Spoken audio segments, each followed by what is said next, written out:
Okay, so in last lectures, this chapter we have defined Fermat's literal theorem. Just make sure that it's recording. Yeah, Fermat's literal theorem, which has this um, statement that for a prime p, which is an a which is not divisible by p, a power p minus 1 is congruent to 1 mod p. Then we have proved it, and then we have talked about the Fermat test to check whether a number is prime or not. Then we have given this proposition for two distinct primes, both does not divide a. And then we talked about finding kth roots modulo m, and we can do that by solving this equation. Then we have given this proposition just to define it in a formal way, and we have proved it.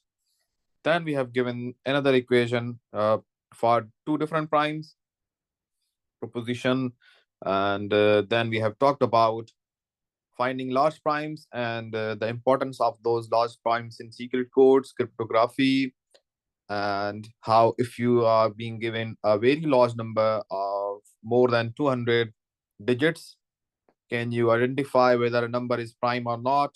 For that we had before Fermat test, but we know surely that for some certain numbers it is not always, it does not give us always a true answer.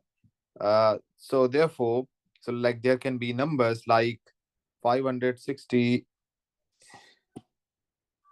561, which by this test are primes, but they are certainly not.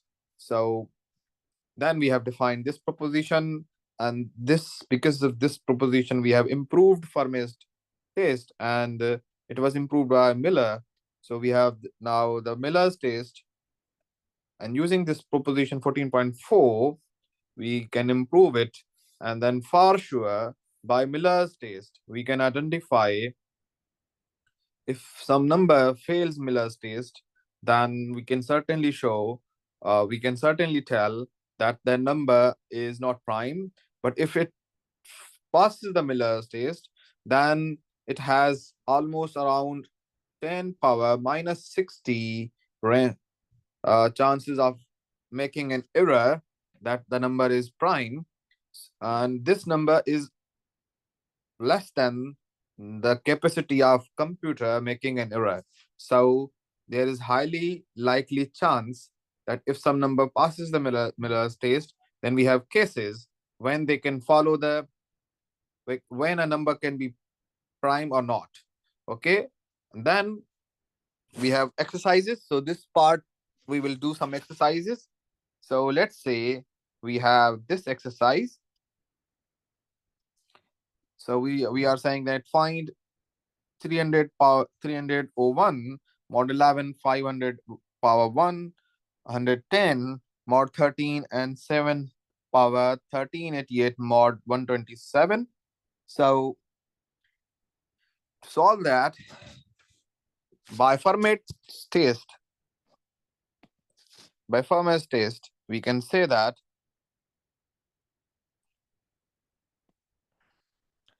that 3 power 10 is congruent to 1 mod 11. So you can certainly write 300 power 1 is equals to 300 into 3 into 3, which is, so if I want to like solve it more, you can say that this 300 would be equals to 3 power 10 power 10 power 3, and then that would be 300. So that is again 1 power all those numbers. So you will get again 1 here. So that's why this is 3 mod 11. So you can say that 3 power 301 mod 11 is equals to 3. Likewise, we can always say that 5 power 12 is congruent to 1 mod 13. So you can raise it to 510. 5 power 110 mod 13 is equals to 12. You will find it out how. That's simple. You just follow the same procedure. Again, similarly for 7 power 126 is congruent to 1 mod 127. So you can certainly follow this part to go to this part. Now, exercise part B is show that n power 7 minus n is divisible by 42 for all the positive integers. Now, to solve this exercise, by Fermat's theorem, we know that n power 7 is equals to n mod 7.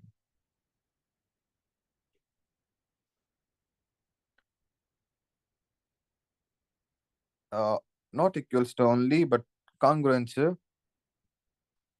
Okay. Also, n cube is equals to is congruent to n mod 3, and hence n power 7 can be written as n cube into n cube into n is congruent to n cube, which is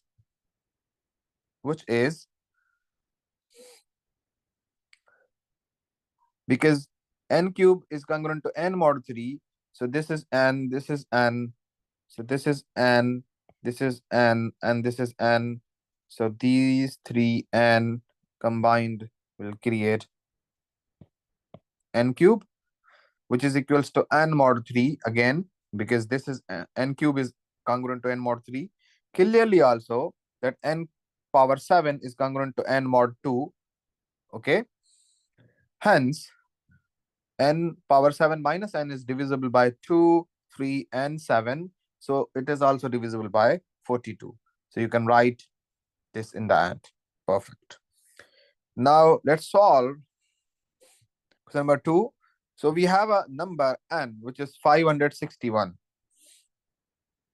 for which the Fermat's test fails to identify that whether it is a prime or not. So that's the first number for which the Fermat's test fell to identify it, because it is certainly not a prime number. You can see that it has a prime factorization.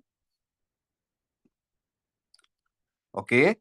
Now we need to show that a power n minus 1 is congruent to 1 mod n. So let's say a be co-prime to 561. Then by Fermat, a power 16 is congruent to 1 mod 17, and a power 10 is congruent to 1 mod 11, and a square is congruent to 1 mod 3. Now we can write a power 560 is congruent to a power 16 power 35 is congruent, which is congruent to 1 mod 17. Similarly for a power 10 and a square, and hence a power 560 minus 1 is divisible by 3, 11, and 17, and again it is also divisible by 561. So we can write this equation in the end. Perfect.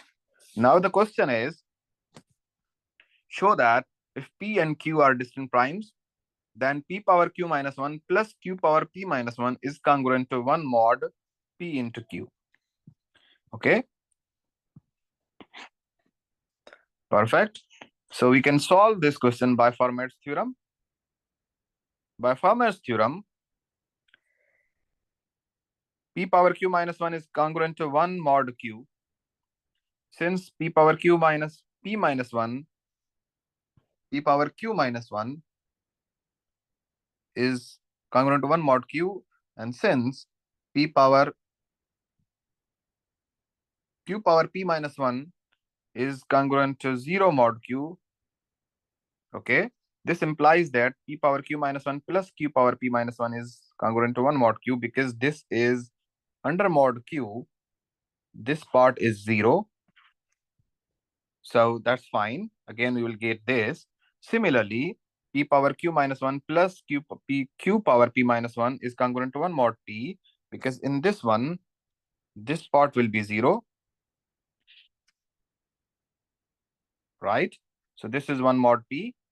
Hence, this number is divisible by both P and Q and also by their product PQ.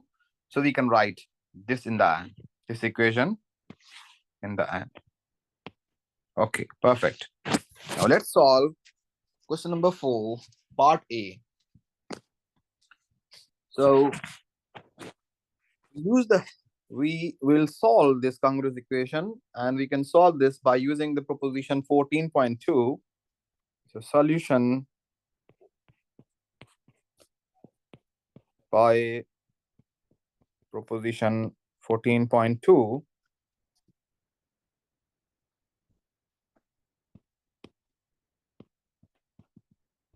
Since 3.19 is 1 mod 28, the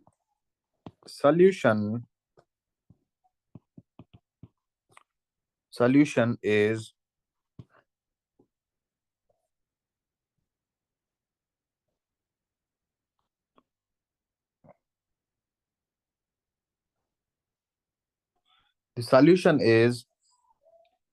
x is congruent to 2 power 19 mod 29.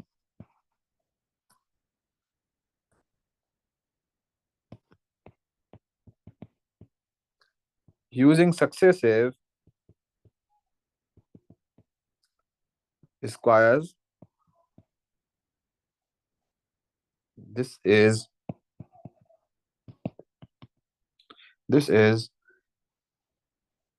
x is congruent to 26 mod 29. Okay. Part B says find the 7th root of 12 modulo 13 or solve this equation, congruous equation. So let's say, notice cleverly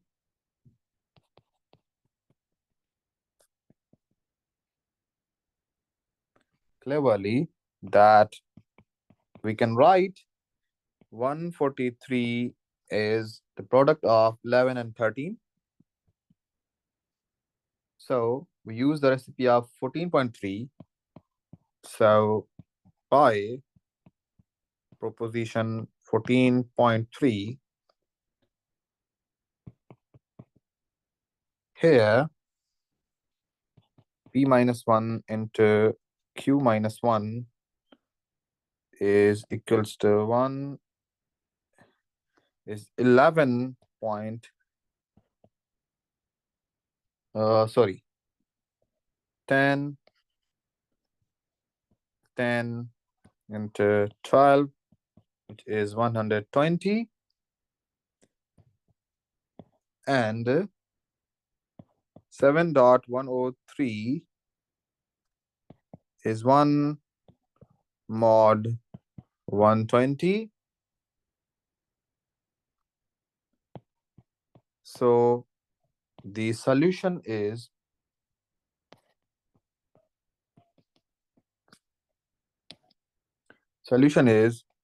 x is congruent to 12 power 103 mod 143.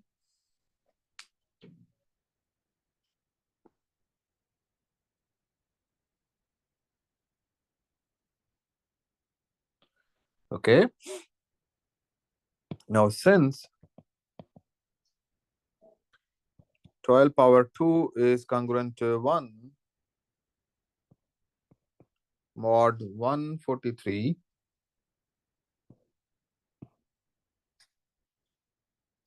the solution is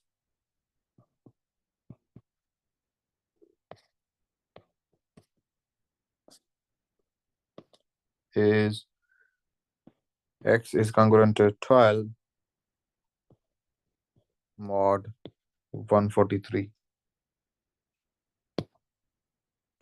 Okay. Part C. So now we need to find 11th root of 2 modulo 43, 143. So again,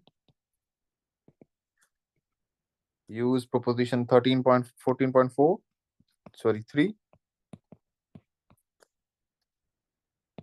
We know since 11.11 is 121 is congruent to 1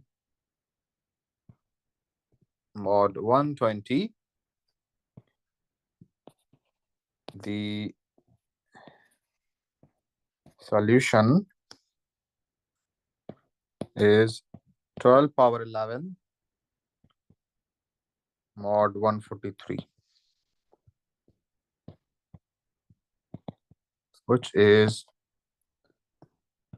46 mod 4 143. Perfect. Now a word problem. So in a late night showing of the Spanish cult movie Theorema Poca de Fermat, critic Evo Smallbrain is dreaming that the answer to life, the universe, and everything is 1387. Okay. Provided this number is prime. Fine. He tries Fermat's test on 1387, then Miller's test, both with the base 2. What are the results of Evo's test? Has he found the answer to life, the universe, and everything? Let's find out. Remember, we have base 2. So we use the successive squares to calculate that.